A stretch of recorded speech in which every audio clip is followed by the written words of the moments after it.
This is Preamble part next, in which I'm going to explain a preamble in little more details. As I told you earlier, when we read preamble prima facie, so we get to know three things, like where its authority derived from, we the people of India. Enacting clause, when it adopted, it's 26 November 1949, and when it came into force, it's 26 Jan. Okay, so don't confuse between two. And third is nature of the state that we are going to constitute. It use a specific kind of adjective like sovereign, socialist, secular, democratic, and republic. And after that, to secure all its citizens, those broader line objectives are laid down. So let's move further and see in detail what it exactly mean. Okay, so first we deal with, I give you a brief introduction already, and next I deal with what is the meaning of sovereign? Sovereign simply means when it possesses the supreme and absolute power within its territory, and it is not dependent and controlled by any outside authority. Okay, when we are saying that we are sovereign, हम अपने खुद के boss हैं. Nobody can rule us. हम जैसे चाहेंगे हम वैसे रूल होंगे एंड गवर्न करेंगे. It's basic and simple. Okay, hope I'm clear. And we are the party to Commonwealth nations. So basically it is said that ki whatever British India, Britishers acquired those territory, they are part of Commonwealth nations. No, we are participate as an individual entity. We are not bound by their rules and regulation. It does not compromise our independence and sovereign. We remain sovereign, don't worry. Okay, so what legal element we can see in a sovereign? That we are absolute, we have a supreme power to regulate ourselves first. Second, free from external control. We are not bound by any authority other than us. As I told you earlier, na, we the people of India. This is our driving force. Okay, independent authority in all decision making. These are the basic legal element of sovereignty. Okay, and let's refer to a very famous statement of Justice Cooley. It's often asked in an exam. That's why I'm quoting this and explaining to you. It's defined as sovereign state as one with a supreme and absolute power, acknowledging no superior.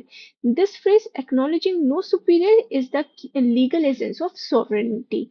Hope I'm clear. Okay, next adjective what is used is socialist. What we mean by socialist? First, it is already there in Constitution, and but it expressly mentioned added in our preamble by 42nd Amendment 1946, sorry 1976. And remember, this is the only amendment, 42nd Amendment. If a question asks like this, ki how many times the preamble is amended, it is amended only once by 42nd Amendment, and it inserted word socialist.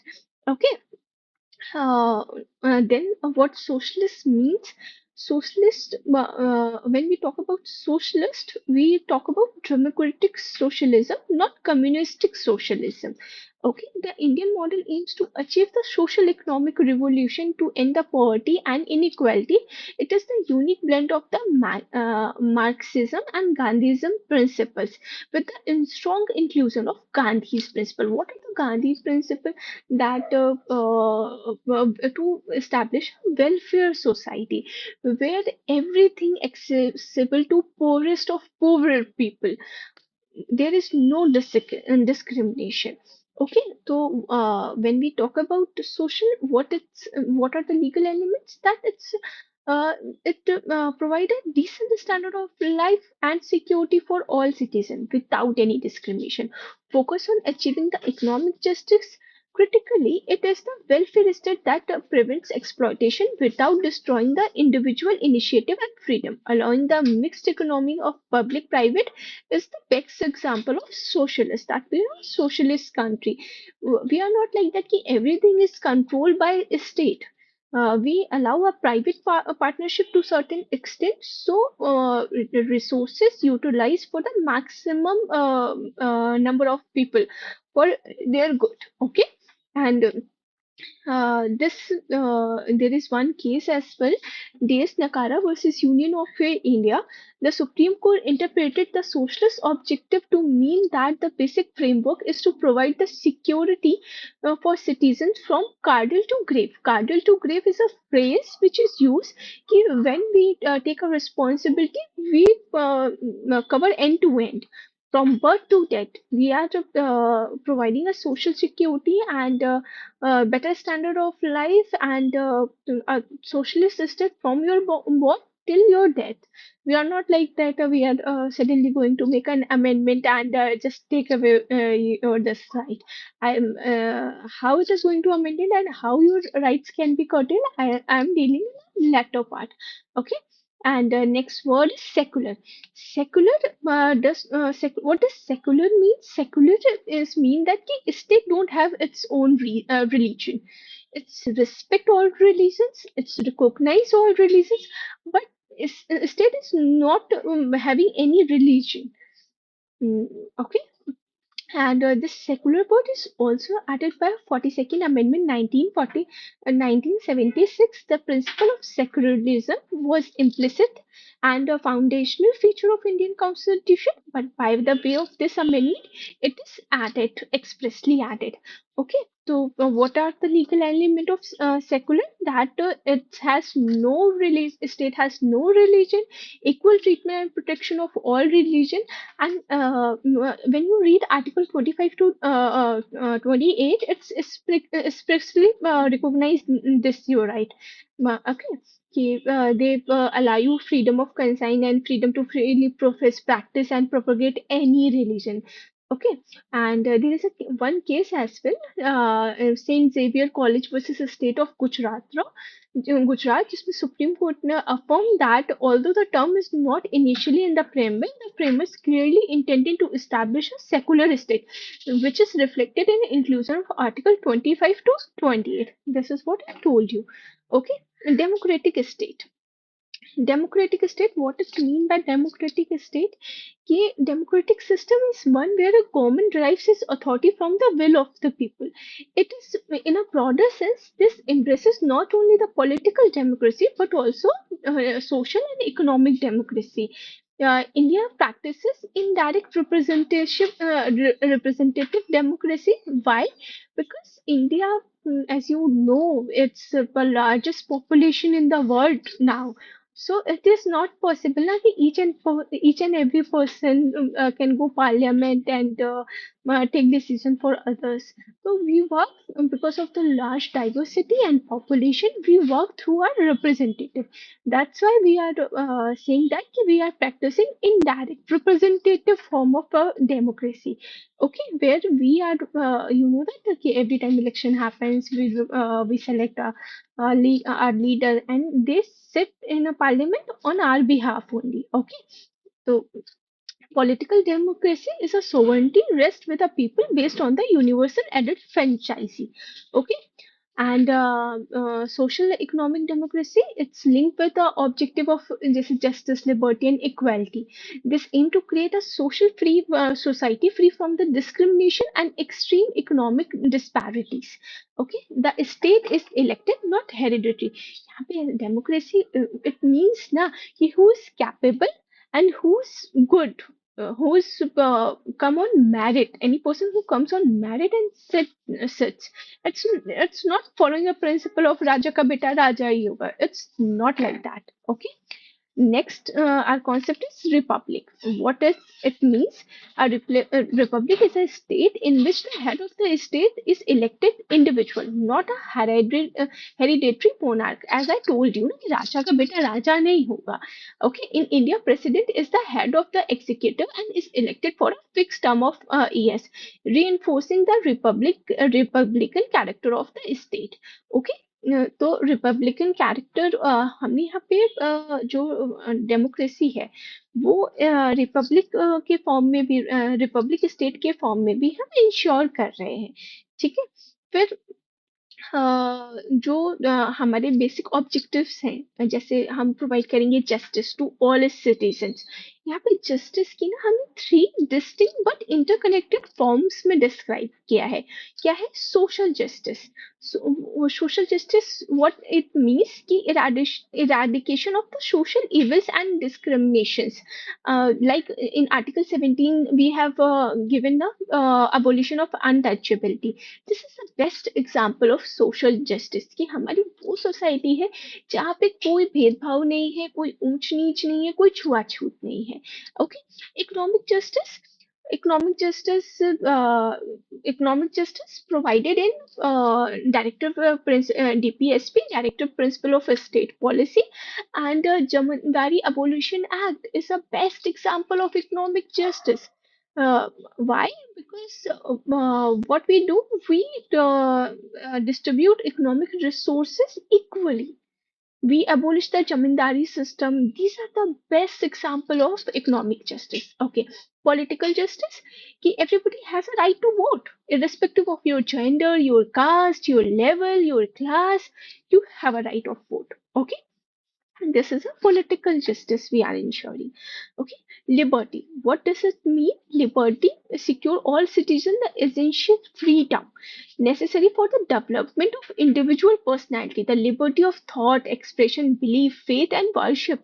Say, suppose you all are a student. If you don't have a liberty to ask a question, so your curiosity won't rest, and you don't have a concept clarity. If you have a expression, this what we exactly lawyers do.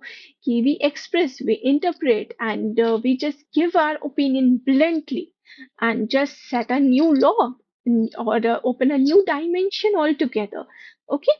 So that is a very necessary for an individual personality development, and this is a very basic fundamental right guaranteed under Article 19, freedom of speech and expression. Although everything is subject to some limitation, but still we have a fundamental right. Okay. And belief, faith, and worship is guaranteed under Article 25 to 28. Okay. Then next is equality. What does it mean? Equality securing to all citizens equality of what? Status and opportunity, ensuring that no individual is subject to discrimination and everyone has a fair chance to progress. Equality of status, our citizens are equal before law. Equal opportunity and equal protection of law, Article 14. Equality. Equality of opportunity, equal Article 16 as well. Opportunity. When we talk about employment, all citizens have an equal opportunity in the matter of public employment. Okay, that's how we are ensuring equality. There are many other facets as well. Okay, there is a case, Randhir Singh versus Union of India, where Supreme Court relied upon the preamble promise of equality along with Article 14 and 16 and to uphold the principle of equal pay for equal work. That is, you have seen in many, not in India, in many foreign countries as well. They are not paying as equal as they are paying to other. uh, I mean to say that if women doing the same work, they are paying differently. If men are doing same work, they are paying differently. I don't know what the criteria is and who made this. Maybe I don't know. Okay, fraternity. What the fraternity word means? Fraternity means the feeling that all children on the of the same soil and same motherland. Means we are, this is our motherland, we have to take care of it. This is the feeling of fraternity. The preamble emphasized that the spirit of brotherhood must assure two things: dignity of individual and unity and integrity of nation. Dignity of individual, what does it mean? Respect for everybody. So respect, you have to respect everybody if you want the same treatment for yourself. Okay. Unity and integrity of the nation. The objective aims to overcome the separatist tendency. You see in Article 1, what we write, Bharat, that is India, Union of Territories. Okay, we describe the union as a union of territories. कि भाई, you are now become a union. You cannot separate yourself. You cannot secede. You don't have a right कि नहीं आज के date में आसाम बोले कि नहीं जी हम अलग हो रहे हैं. नहीं नहीं, you can do that because what we have, we use a word, a union of territories. Okay. And this unity and integrity of nation, integrity, particularly word of integrity, is added by 42nd Amendment Act. Okay. And abolition of untouchability is a powerful concrete measure to promote fraternity. There is no discrimination. There is nothing like that ki you belong to this society or this caste or this particular region, so I cannot touch you, I cannot sit with you. So if they don't mingle, how they are going to be united? So abolition of untouchability, it's a very basic fundamental right, and this is one of the most important right that is enforceable against individual as well. Generally, fundamental rights, which is guaranteed under Part 3 of the Constitution, are enforceable only to against a state. But this fundamental right held liable individual as well. Okay. Then we come to a concluding part. Okay, after all this explanation, what we get, whether preamble is a part of constitution or not. In Preamble case, what it held, कि it is not a part of constitution, so it cannot be amended. But this position is overruled in Keshwananda Bharti case, and what it said, it is a part of constitution. It can be amended. Okay. And but amendment are not such कि they shake the basic structure of preamble. They cannot. So basic structure doctrine also emerges from this case only. Okay. So in by way of 42nd Amendment, we added certain parts, but not shaking its basic structure. Okay. Thank you.